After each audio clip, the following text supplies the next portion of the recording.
Hello, our loyal audience. This is Chief, the spokesman or official mouthpiece of socialmobile.com.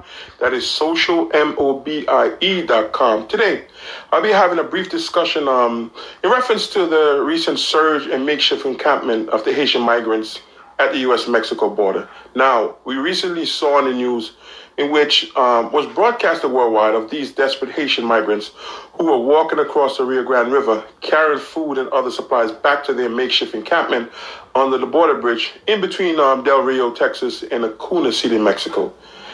Now, in order to break up and apprehend this group, in terms of resupplying their families with food, the U.S. border agents came down on them with swift force on horseback, whereby pulling, pushing, and even whipping them with their horse's rein in order to get them to comply with their orders.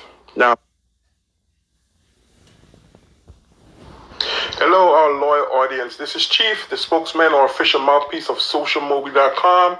That is socialmobie.com. Today, I'll be having a brief discussion in reference to the recent surge and makeshift encampment of the Haitian migrants at the U.S.-Mexico border. Now, we recently saw in the news in which was broadcasted worldwide of these desperate Haitian migrants who were walking across the Rio Grande River, carrying food and other supplies back to their makeshift encampment under the border bridge in between Del Rio, Texas, and Acuna City, Mexico.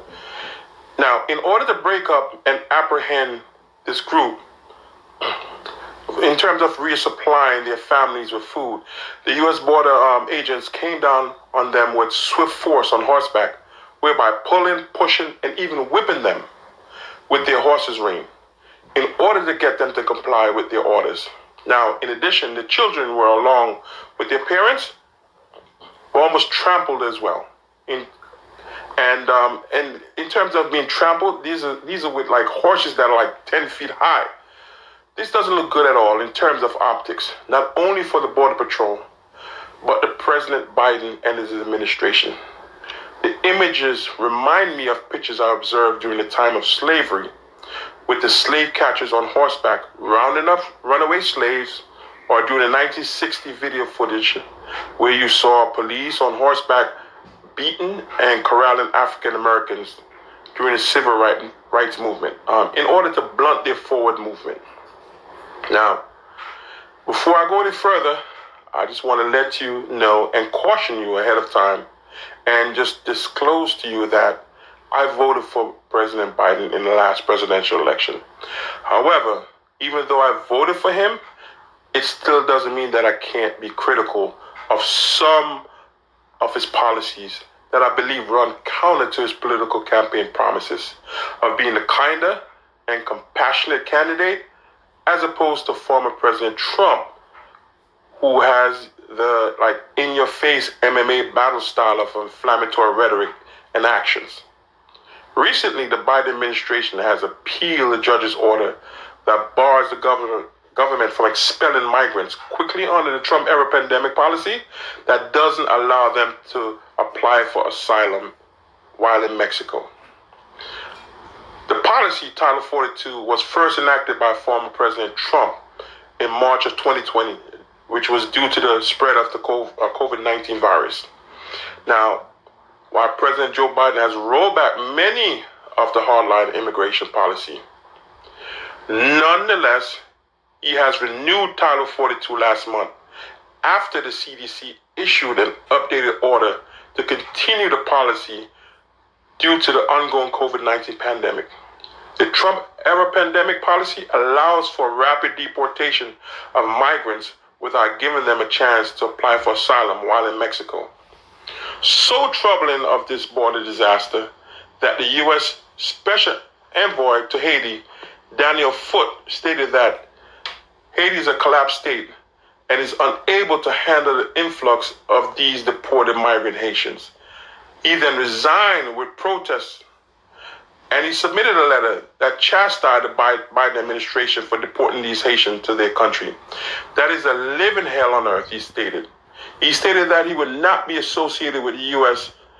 inhumane policy, which is counterproductive in terms of the thousands of Haitian refugees that was just systematically return back to their country.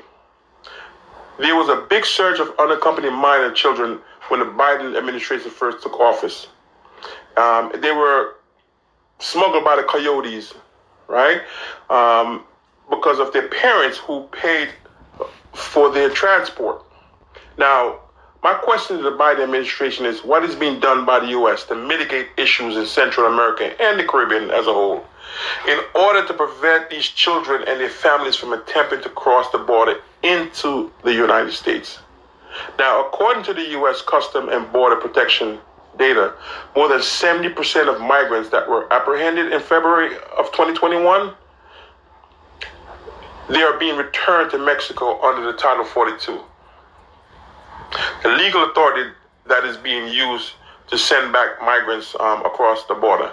Now, fast forward to present day. My question to President Biden and his administration is, why weren't you more prepared for the influx of these Haitian migrants at the southern border, even though it was recently reported that your administration was made aware of this beforehand? Why are you continuing with the Trump era of Title 42 expulsion that blocks access to asylum for adults and families arriving at the border who have legitimate claims for seeking protection in the United States during this pandemic under the Public Health Code, Title 42?